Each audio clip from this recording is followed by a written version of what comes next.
नमस्कार, आदाब, सत श्री अकाल, वेलकम, सुस्वागतम सभी लोगों का। दोस्तों, मैं अभिषेक सुमन आप सभी लोगों का इस यूट्यूब सेशन में बहुत-बहुत स्वागत करता हूं, जिसमें हम लोग प्रैक्टिस सीरीज लेकर आए हैं 2025 में एसएससी की परीक्षाओं के लिए और खासकर मेंस। भाई एसएससी सीजीएल प्रीलिम्स देने के बाद आपको मेंस भी देना है, तो स्वाभाविक सी बात है प्रीलिम्स और मेंस दोनों में ही ये जो सवाल मैं आपके साथ यहाँ पे डिस्कस करने वाला हूँ, ये आपकी बहुत ज़्यादा मदद करने वाले हैं। तो चलिए शुरुआत करते हैं। इंडियन हिस्ट्री, भारतीय इतिहास और भारतीय इतिहास में सबसे ही पहला टॉपिक जो कि आप जानते हैं कौन सा होता है, जिसमें हम बात करते हैं इंडस वैली सिविलाइजेशन और प्री हिस्टोरिक पीरियड के बारे में, यानी कि प्रागैतिहासिक काल के बारे में। इनसे संबंधित जो जो सवाल एग्जाम्स में एसएससी ने पूछे हैं, उन्हीं के बारे में हम यहाँ पर क्या करेंगे, डिस्कशन करेंगे, चर्चा करेंगे। चलिए शुरू करते हैं। सबसे पहला क्वेश्चन, सबसे पहला सवाल आप लोगों की स्क्रीन पर ये रहा। सबसे पहला क्वेश्चन है, which of the following sites would be suitable for observing the architecture of the Harappan civilization. निम्नलिखित में से कौन सा स्थल हड़प्पा सभ्यता की वास्तुकला के अवलोकन के लिए उपयुक्त होगा? ये सबसे पहला क्वेश्चन है और यहां पर ऑप्शंस हम देखते हैं। सबसे पहले ऑप्शन में दिया है सुनाबेदा, दूसरे में दिया है सांची जो कि मध्य प्रदेश में है, तीसरे में दिया है बनावली और चौथे में दिया है वलपराई। तो दोस्तों, आप अच्छी तरीके से जानते हैं कि अगर हम इंडस वैली सिविलाइजेशन की साइट्स के बारे में बात करें या स्थलों के बारे में बात करें, तो बनावली नामक स्थल जो कि वर्तमान में हरियाणा राज्य के फतेहाबाद जिले में एग्जिस्ट करता है, और आप जानते हैं इसके एक्सकेवेटर यानी कि इसके उत्खननकर्ता माने जाते हैं आर एस बिस्ट। आर एस बिस्ट के द्वारा ही इस स्थल की खुदाई करवाई गई थी या इसका उत्खनन करवाया गया था, और बाकी ज्यादातर इंडस वैली सिविलाइजेशन की साइट्स की तरह बनावली भी वो स्थल था जो कि मुख्य रूप से दो भागों में विभाजित था। ज्यादातर जो स्थल हमें मिले हैं इंडस वैली सिविलाइजेशन के, वो दो भागों में विभाजित हैं, जो कि एक कहलाया करता था पश्चिमी टीला और एक कहलाता था पूर्वी टीला। तो ये भी बाकी स्थलों की ही तरह पश्चिमी टीला और पूर्वी टीला में विभाजित था। और आप अच्छी तरीके से जानते हैं कि एकमात्र स्थल जो कि तीन भागों में विभाजित था, जिसमें पश्चिमी और पूर्वी टीला के साथ साथ एक मध्य नगर या मिडिल टाउन भी हुआ करता था, वो धौलावीरा हुआ करता था। लेकिन बनावली वर्तमान में हरियाणा नामक स्थान पर है, और इंडस वैली सिविलाइजेशन के भारत में सबसे ज्यादा जो स्थल हमें मिले हैं वो गुजरात स्टेट में मिले हैं या गुजरात राज्य में मिले हैं। हालांकि इसके जो सबसे शुरुआती स्थल थे हड़प्पा और मोहनजोदारो, वो विभाजन के बाद अब पाकिस्तान में जा चुके हैं, लेकिन बनावली जो क्षेत्र है ये वर्तमान में भी हरियाणा में है और हरियाणा के ही फतेहाबाद जिले में पड़ता है। चलिए देखते हैं दूसरा सवाल। The iron age site named Tekwada is located in dash. Tekwada नामक लौह युग स्थल डैश में स्थित है। अब अगर हम लौह युग की बात करें, अगर हम आयरन एज की बात करें, तो दोस्तों आप जानते हैं कि लोहे की खोज सबसे पहले लगभग ईसा के जन्म से 1400 साल पहले या 1400 ईसा पूर्व में सेंट्रल एशिया या तुर्की में हुई थी। लेकिन अगर हम भारत में बात करें, अगर हम इंडिया की बात करें, तो आप जानते होंगे ईसा के जन्म से लगभग 1000 साल पहले या 1000 बीसी में हमारे देश में लोहे की खोज हुई। और आप जानते होंगे लोहे के सबसे पहले एविडेंसेस या सबसे पहले प्रमाण जो हमें मिले वो उत्तर प्रदेश के एटा जिले के अतरंजी खेड़ा नामक स्थान से मिले। अतरंजी खेड़ा ही वो जगह है जो कि उत्तर प्रदेश के एटा जिले में है, और जहां से हमें लोहे के सबसे पहले क्या मिले थे, एविडेंसेस मिले थे। और लोह युग आप उस युग से समझ सकते हैं, आप उस एरा को कह सकते हैं जब मनुष्य ने अपने टूल्स बनाने के लिए, औजार बनाने के लिए मुख्य रूप से लोहे का ही इस्तेमाल करना शुरू कर दिया था। कहने का मतलब अब मनुष्य कृषि करने के लिए भी लोहे के उपकरणों का इस्तेमाल कर रहा था। यहां पर कुछ साइट्स दी गई हैं और जिसमें कुछ राज्यों के नाम दिए गए हैं, और पूछा गया है कि जो तेकवाड़ा साइट है वो इनमें से कौन से राज्य में स्थित है। ऑप्शंस में है मध्य प्रदेश, महाराष्ट्र, आंध्र प्रदेश और तमिलनाडु। वैसे तो आप जानते होंगे कि अगर हम लौह युग की साइट्स के बारे में बात करें तो वो हमें तमिलनाडु से भी मिलती है, कर्नाटक से भी मिलती है, उत्तर प्रदेश से भी मिलती है और महाराष्ट्र से भी मिलती है। लेकिन तेकवाड़ा नामक जो स्थल है दैट इज इन महाराष्ट्र। ये वर्तमान में महाराष्ट्र नामक स्थल या महाराष्ट्र नामक राज्य में स्थित है। Right answer for this question is option B. अगला सवाल, which of the following statements is are true about the iron age? लोह युग के बारे में इनमें से कौन सा कथन सत्य है? सबसे पहले है the establishment of large cities took place on the basis of sizeable surplus. बड़े शहरों की स्थापना एक बड़े अधिशेष या साइजेबल सरप्लस के आधार पर हुई थी। इसके बाद the ceramic associated with this age was painted grey ware. इस युग से जुड़ा सेरेमिक चित्रित वे या ग्रेवेयर हुआ करता था। और तीसरे में दिया है the Indus valley civilization flourished during the iron age. सिंधु घाटी की सभ्यता लौह युग के दौरान फली फूली। कैसा हुआ था? जी नहीं, बिल्कुल भी ऐसा नहीं हुआ था, क्योंकि हम सब जानते हैं इंडस वैली सिविलाइजेशन या हड़प्पा सिविलाइजेशन के लोगों ने ही तो सबसे पहले या सबसे ज्यादा कॉपर या तांबे का इस्तेमाल किया। इन्हीं लोगों ने कॉपर में टिन मिलाकर क्या बनाया था? ब्रॉन्ज बनाया था या कांसा बनाया था। और यही कारण है कि हड़प्पा सिविलाइजेशन या इंडस वैली सिविलाइजेशन को हम क्या कहते हैं? ये कहलाती है ब्रॉन्ज एज सिविलाइजेशन। इसे हम कांस्य युगीन सभ्यता कहते हैं। और यहां पर स्टेटमेंट में दिया गया है कि क्या सिंधु घाटी की सभ्यता लौह युग के दौरान फली फूली थी। इसका मतलब तीसरा स्टेटमेंट तो गलत है, लेकिन पहला और दूसरा स्टेटमेंट जो कि लौह युग के बारे में है वो पूरी तरीके से सत्य है। इसका मतलब only 1 and 2 is the right answer for this question, that is option B. इसका सही उत्तर ऑप्शन बी होगा। अगला सवाल देखिए, which of the following statements is correct? निम्नलिखित में से कौन सा कथन सही है? Harappan culture spread only in Sindh and Punjab. हड़प्पा संस्कृति केवल सिंध और पंजाब तक विस्तृत थी। क्या ये बात सत्य है? ये बात पूरी तरीके से असत्य है, क्योंकि स्टेटमेंट ए के अकॉर्डिंग आप सब जानते हैं उत्तर में जम्मू कश्मीर के अखनूर जिले में हमें मांडा नामक स्थल मिला था जो कि चेनाब नदी के किनारे था। दक्षिण में दैमाबाद जो कि महाराष्ट्र के अहमदनगर जिले में है, गोदावरी नदी के तट पर मिला था। पूर्व की अगर हम बात करें तो आलमगीरपुर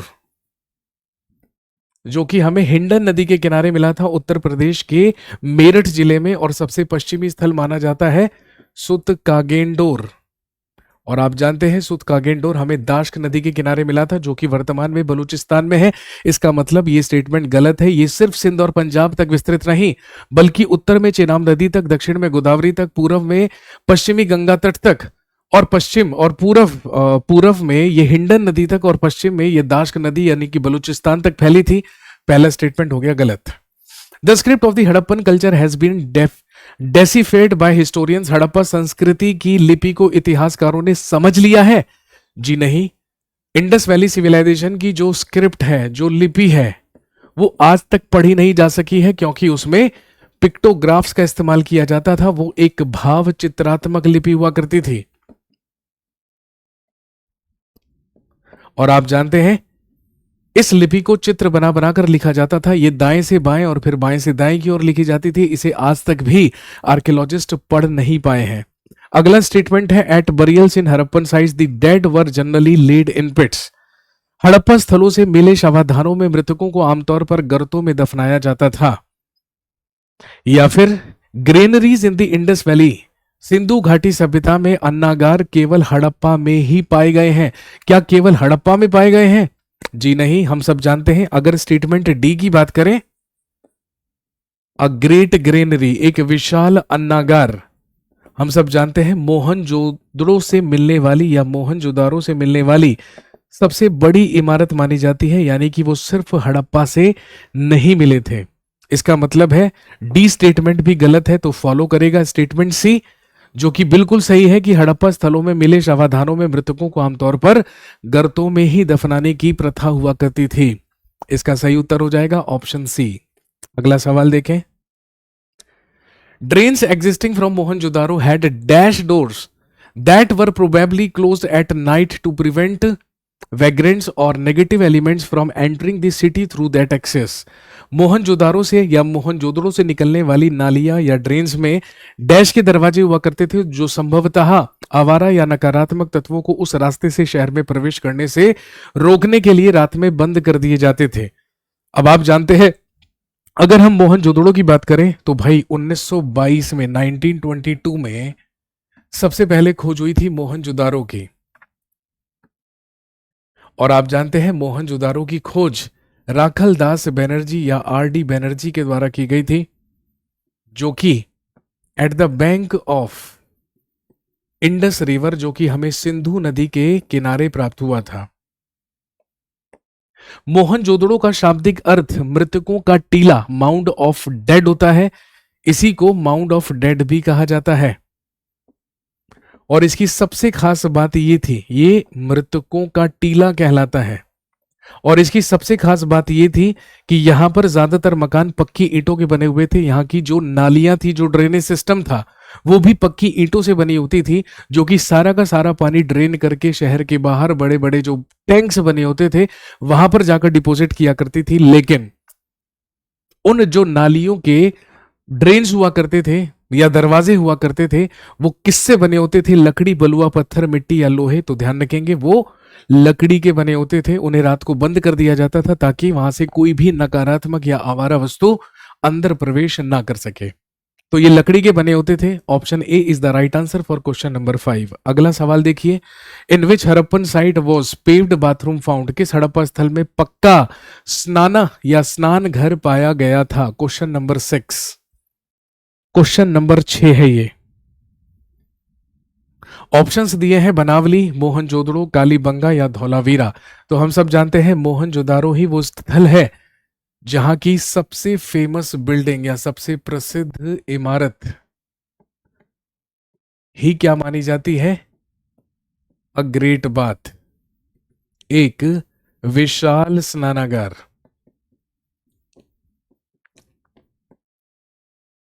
और आप जानते होंगे एक विशाल स्नानागार ही मोहनजोदड़ो से मिलने वाली सबसे प्रसिद्ध इमारत मानी जाती है। इसका इस्तेमाल, ये रेक्टेंगुलर आयताकार शेप का हुआ करता था, रेक्टेंगुलर शेप का हुआ करता था। और आमतौर पर जो रिलीजियस सेरेमनीज हुआ करती थी, जो धार्मिक अनुष्ठान या धार्मिक कार्यक्रम हुआ करते थे, उन्हीं के दौरान शाही स्नान के लिए इस स्नानागार का इस्तेमाल किया जाता था। तो ये प्राप्त हुआ है कहां से? मोहनजोदड़ो से। बनावली दिया है, आप जानते हैं, जो कि वर्तमान में हरियाणा में है। मोहनजोदड़ो की बात करें तो ये वर्तमान में कहां पर पड़ता है? सिंध में। कालीबंगा वर्तमान में राजस्थान में है। और धौलावीरा की अगर हम बात करें तो ये गुजरात की महत्वपूर्ण साइट है, जो कि 3 भागों में एक शहर को विभाजित करती थी। अगला सवाल देखें, at which of the following places in the Indus valley civilization a brick structure has been identified as a dockyard meant for berthing ships and handling cargo?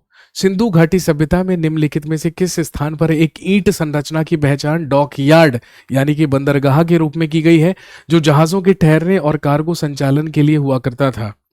Options दिए हैं मोहनजोदड़ो, धौलावीरा, राखीगढ़ी या लोथल। तो दोस्तों आप अच्छी तरीके से जानते हैं, गुजरात का लोथल नामक स्थान वो स्थान है जिसकी 1955 में S.R. राव के द्वारा खोज की गई थी at the bank of Bhogava river, Bhogava नदी के किनारे। और ध्यान रखेंगे, ये हड़प्पा सभ्यता का एक बंदरगाह माना जाता है। ये एक बंदरगाह हुआ करता था, और क्योंकि बंदरगाह था इसीलिए इसे इस सभ्यता की कॉमर्शियल कैपिटल या वाणिज्यिक राजधानी भी माना जाता है। This is also called as commercial capital of this civilization. इसको इस सभ्यता की वाणिज्यिक राजधानी भी माना जाता है। ये लोथल हुआ करता था, जो कि वर्तमान में कहां पर है? गुजरात में। राखीगढ़ी हरियाणा में है, धौलावीरा भी गुजरात में है, अभी अभी मैंने आपको बताया। और मोहनजोदारो वर्तमान में पाकिस्तान में है। पाकिस्तान के लरकाना डिस्ट्रिक्ट में सिंधु नदी के किनारे प्राप्त हुआ था मोहनजोदारो। अगला सवाल देखिए, in Harappa the granary had rows of dash brick platforms for threshing the grains. Harappa के अन्नागार में अनाज की मढ़ाई के लिए डैश ईंट के चबूतरों की पंक्ति थी।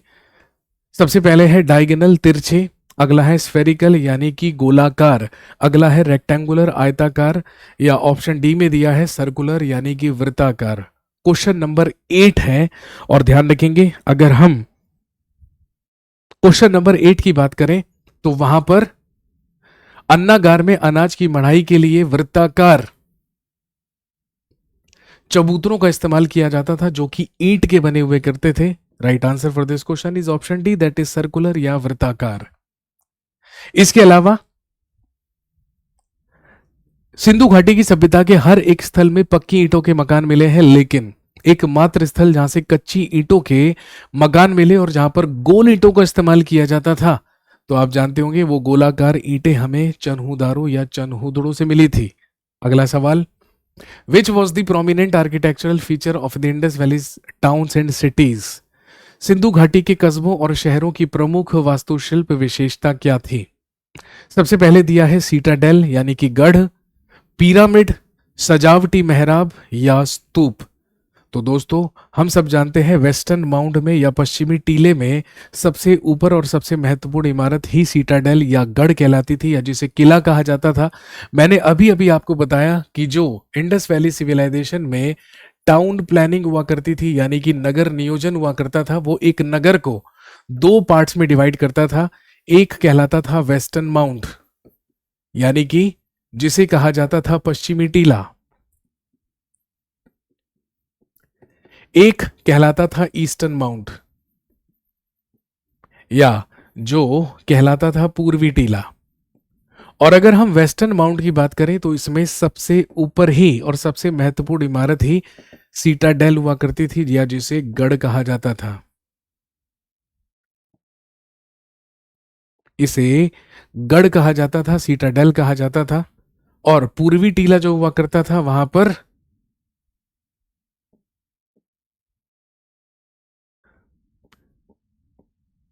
लोअर टाउन हुआ करता था, यानी कि निचला शहर हुआ करता था।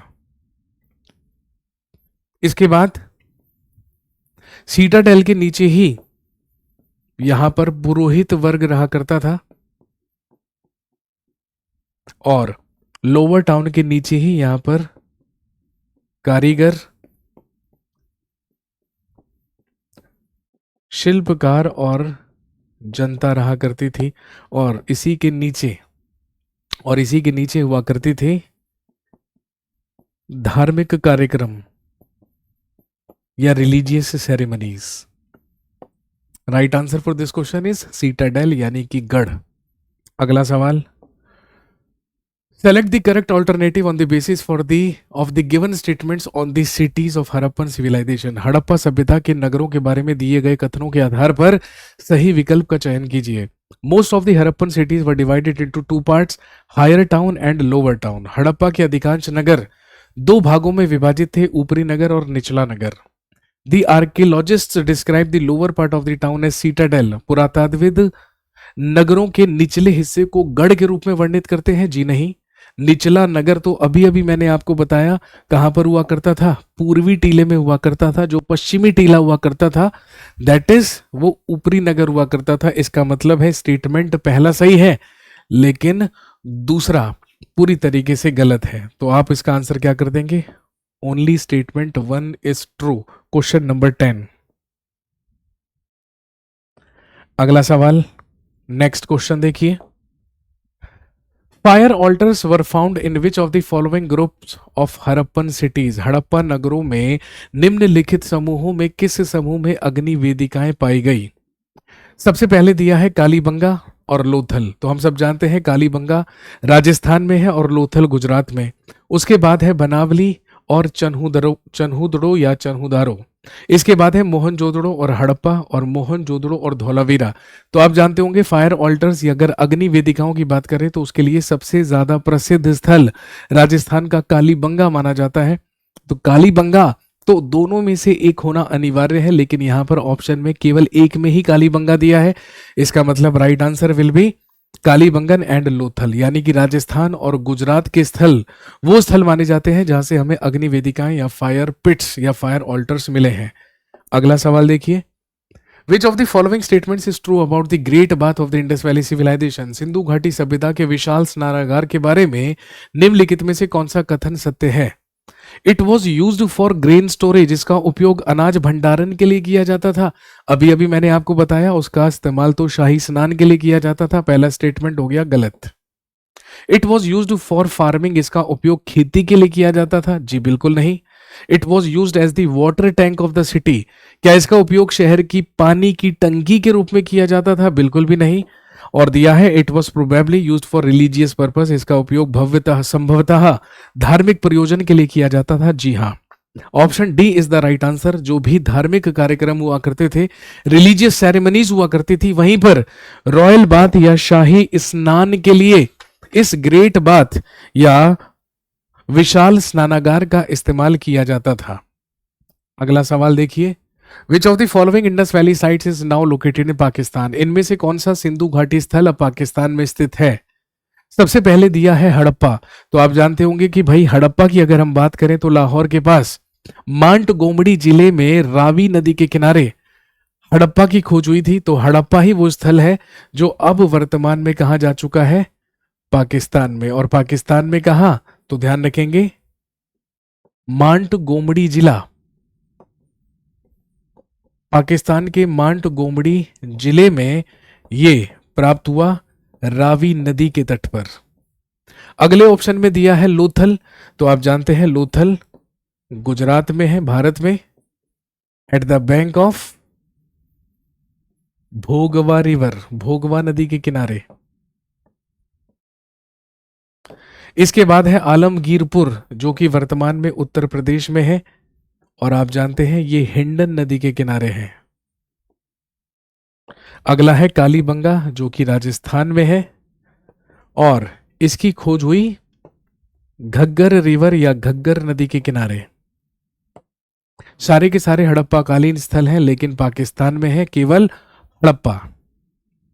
हड़प्पा की खोज आप जानते हैं, हड़प्पा सभ्यता या इंडस वैली सिविलाइजेशन से खोजा गया सबसे पहला स्थल था। इसकी खोज 1921 में राय बहादुर दयाराम साहनी के द्वारा की गई थी। और क्योंकि सबसे पहला स्थल ही हड़प्पा था, इसीलिए इस सभ्यता का नामकरण किया गया और यह कहलाई हड़प्पा सिविलाइजेशन। इसको हड़प्पा सभ्यता कहा जाने लगा।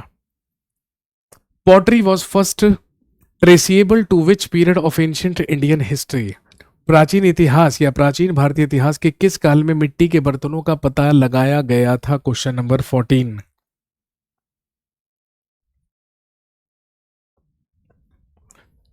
सबसे पहले दिया है चालकोलिथिक पीरियड, यानी कि ताम्र पाषाण काल।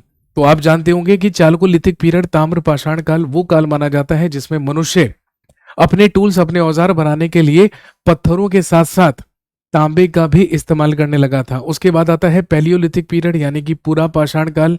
तो आप जानते हैं पूरा पाषाण काल वो काल है, वो पीरियड है जिसमें मनुष्य एक शिकारी, एक हंटर, एक आखेटक हुआ करता था, जिसका मुख्य कार्य अपने लिए भोजन संग्रहण करना हुआ करता था। इसी पीरियड में मनुष्य के द्वारा आग का आविष्कार किया गया था, लेकिन आग का इस्तेमाल करना उसने अभी तक नहीं सीखा था।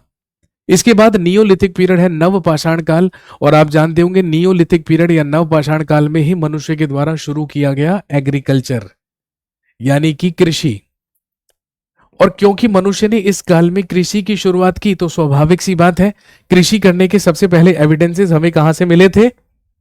मेहरगढ़ नामक स्थान से, जो कि वर्तमान में पाकिस्तान में है। और यहीं से मनुष्य के स्थायी जीवन की शुरुआत हुई और मनुष्य के द्वारा बनाई गई स्थायी बस्तियां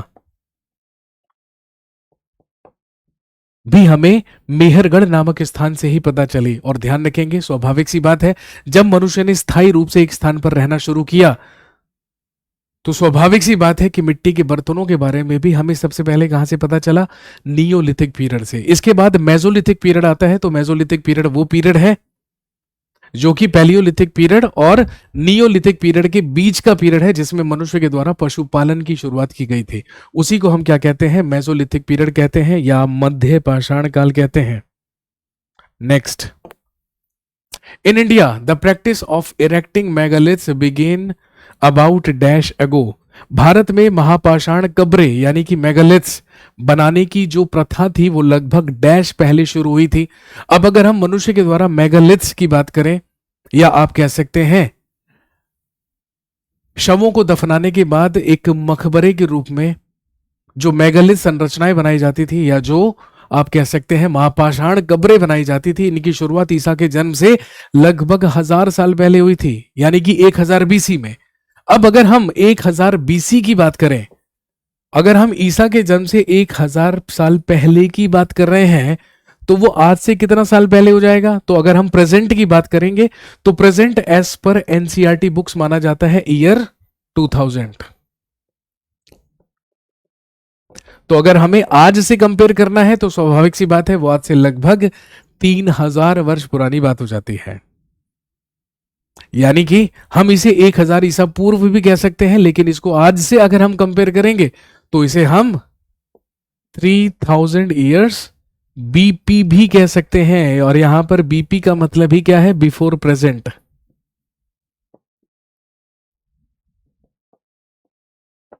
इसका मतलब है बिफोर प्रेजेंट। अगला सवाल देखिए। Cotton was probably grown at Mehrgarh from about dash. संभवतः डैश मेहरगढ़ में कपास की खेती होती थी। आपको पता है मेहरगढ़ ही वो स्थान है जहां से मनुष्य के द्वारा कृषि करने की शुरुआत की गई थी, जो कि नियोलिथिक पीरियड या नव पाषाण काल की बात है। और मनुष्य के द्वारा सबसे पहले जौ, गेहूं और कॉटन की ही कृषि की गई थी। ये बात नियोलिथिक पीरियड यानी कि नव पाषाण काल की है, जब मनुष्य के द्वारा कृषि की शुरुआत की गई। और आप जानते होंगे मनुष्य ने सबसे पहले 3 चीजें, बार्ले, जौ, गेहूं यानी कि वीट और कपास की खेती की। और यहां पर वही पूछा है कि बताइए मेहरगढ़ में जो कपास की खेती हुई वो लगभग कितने साल पुरानी बात है? आप कह सकते हैं लगभग ईसा के जन्म से 5000 साल पहले। अगर कोई चीज ईसा के जन्म से 5000 साल पहले हो रही है तो आज से कितने साल पहले होगी? उसमें 2000 साल आप और जोड़ देंगे, यानी कि 7000 ईयर्स अगो, आज से लगभग 7000 साल पहले। अगला क्वेश्चन देखिए। Which of the following Harappan town was located on Khadir Beth in the run of Kutch and was divided into 3 parts. निम्नलिखित में से कौन सा हड़प्पा कालीन नगर कच्छ के रण में खादिर बेथ पर स्थित था और इसे 3 भागों में विभाजित किया गया था? अभी थोड़ी देर पहले मैंने आपको बताया कि इंडस वैली सिविलाइजेशन के सारे जो स्थल हुआ करते थे वो 2 भागों में विभाजित थे, लेकिन एकमात्र गुजरात का धौलावीरा नामक वो स्थल था जो कि 3 पार्ट्स में डिवाइडेड था, जिसमें सबसे पहले आ जाता था पश्चिमी नगर, उसके बाद मध्य नगर, मिडिल टाउन, और फिर उसके बाद आता था lower town.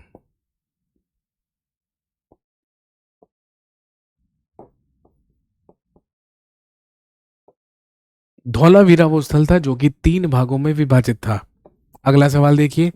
Bhimbetka a noted site of the palaeolithic period is located in which state of India. Bhimbetka पूरा पाषाण काल का एक प्रसिद्ध स्थल है, भारत के किस राज्य में स्थित है?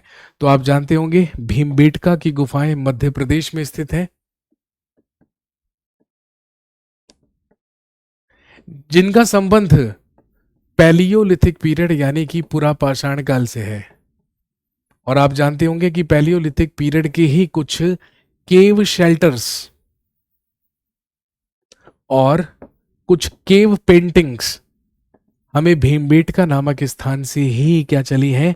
प्राप्त हुई है। और ध्यान रखेंगे मध्य प्रदेश का भीमबेटका एक यूनेस्को वर्ल्ड हेरिटेज साइट्स भी है। इसे यूनेस्को के द्वारा विश्व विरासत स्थल भी घोषित किया जा चुका है, भीमबेटका की गुफाएं, जो कि वर्तमान में भारत के मध्य प्रदेश राज्य में है। अगला सवाल, next question. During which of the following period ostriches were found in Palaeolithic in India. निम्नलिखित में से किस युग के दौरान भारत में शुतुरमुर्ग पाए गए थे? सबसे पहले ऑप्शन में दिया है मेसोलिथिक पीरियड यानी कि मध्य पाषाण काल, वो काल जिसमें मनुष्य के द्वारा डोमेस्टिकेशन या पशुपालन की शुरुआत की गई। अब आप सोचेंगे कि यार डोमेस्टिकेशन शुरू हुआ है तो ऑस्ट्रिचेस, शुतुरमुर्ग भी यहीं पर पाए जाएंगे। इसके बाद दिया है चालकोलिथिक पीरियड, ताम्र पाषाण युग, जिसमें मनुष्य ने अपने औजार बनाने के लिए स्टोन और कॉपर, जो कि मनुष्य के द्वारा खोजी गई सबसे पहली धातु थी, उसकी शुरुआत की थी। नियोलिथिक पीरियड वो पीरियड है जिसमें मैन स्टार्टेड एग्रीकल्चर। और ध्यान रखेंगे पैलियोलिथिक पीरियड वो पीरियड है जिसमें मनुष्य हंटिंग या शिकार किया करता था, और इसी में हुई थी इन्वेंशन ऑफ फायर यानी कि आग का आविष्कार। और यही पैलियोलिथिक पीरियड वो पीरियड माना जाता है जिसमें ऑस्ट्रिचेस या शुतुरमुर्ग होने के एविडेंसेस भी हमें मिलते हैं। अगला सवाल, in which of the following sites of jadeite stone was found? निम्नलिखित में से किस पुरास्थल में जेडाइट पत्थर पाया गया था? ऑप्शंस हैं महागढ़ा, मेहरगढ़, हल्लूर और दाऊजली हेडिंग। तो दोस्तों ध्यान रखेंगे, दाऊजली हेडिंग जो कि वर्तमान में असम में है, eight the bank of Brahmaputra river,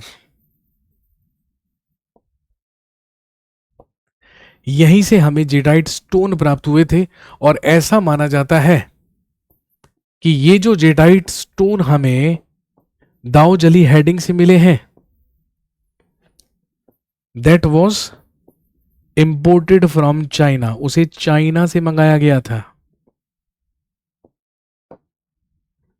अब यहां पे लिखा हुआ है कि इनमें से किस पुरास्थल में जेटाइट पत्थर पाया गया था, लेकिन आपको बिल्कुल भी कंफ्यूज नहीं होना है।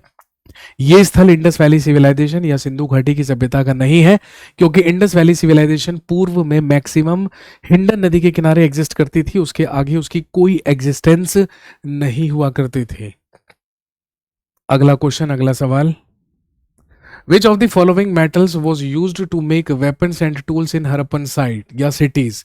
निम्नलिखित में से किस धातु का उपयोग हड़प्पा के नगरों में हथियार और औजार बनाने के लिए किया जाता था? ऑप्शन दिया है चांदी, जी नहीं। सोना, जी नहीं, क्योंकि चांदी और सोने की अगर हम बात करें तो इन्हें कंपैरेटिवली सॉफ्ट मेटल्स माना जाता है। इसके बाद आता है तांबा और उसके बाद आता है लोहा। तो आप जानते हैं लोहे का तो आविष्कार ही इंडस वैली सिविलाइजेशन में नहीं हुआ था। मुख्य तौर पर मेनली औजार बनाने के लिए कॉपर या तांबे का इस्तेमाल किया जाता था, जिसे हड़प्पा वासी प्राप्त किया करते थे। कहां से? राजस्थान से। Right answer for this question is copper. अगला सवाल, the Harappan brought gold from present day dash in India. Harappa के लोग भारत में वर्तमान डैश से सोना लाते थे। तो आपको याद होगा और आप जानते होंगे, कर्नाटका में ही कोलार नामक स्थान से ये लोग सोना प्राप्त किया करते थे। KGF कोलार गोल्ड फील्ड्स का नाम आपने सुना होगा, जो कि फेमस हुआ करती थी गोल्ड के लिए। यहीं से प्राप्त किया करते थे ये लोग सोना, जिसका इस्तेमाल मुख्य रूप से हड़प्पा वासी, ध्यान रखेंगे, आभूषण बनाने के लिए किया करते थे।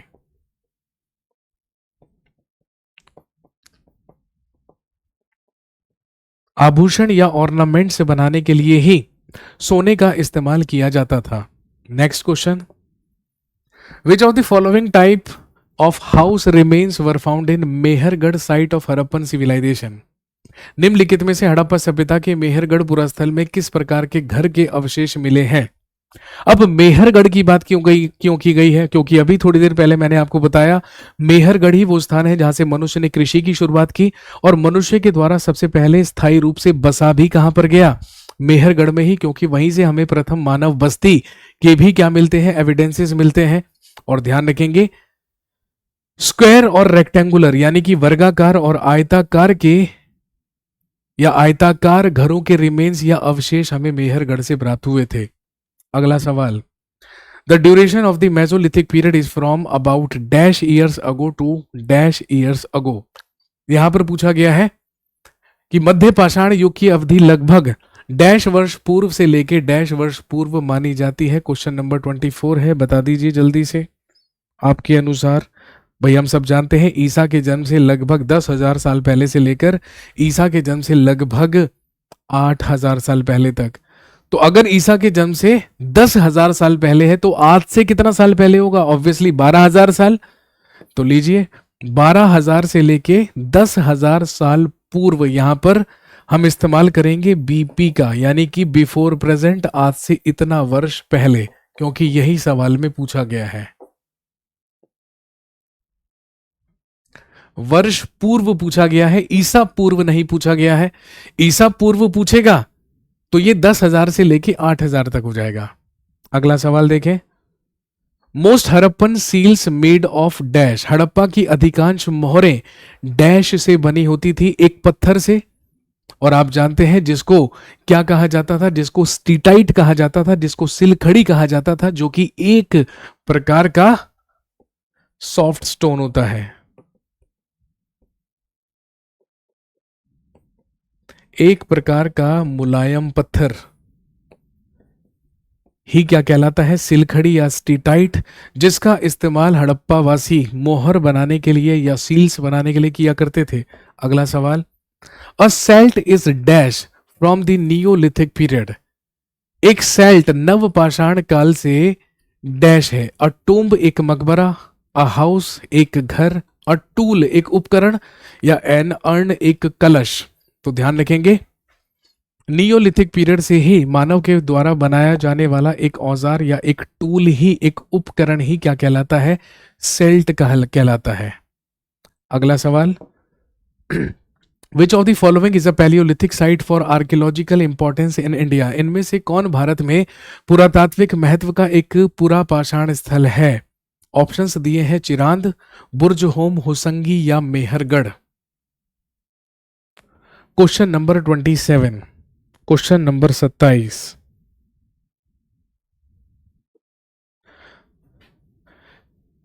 चिरांद जो कि बिहार में है, बुर्जहोम जो कि जम्मू कश्मीर में है, होसंगी और Mehrgarh. Right answer for this question is Hosangi. Which of the following Harappan site is located in Afghanistan. इनमें से कौन सा हड़प्पा स्थल अफगानिस्तान में स्थित है। पहला है शोरतुगई, बालाकोट, नागेश्वर या कालीबंगा। Question number 28।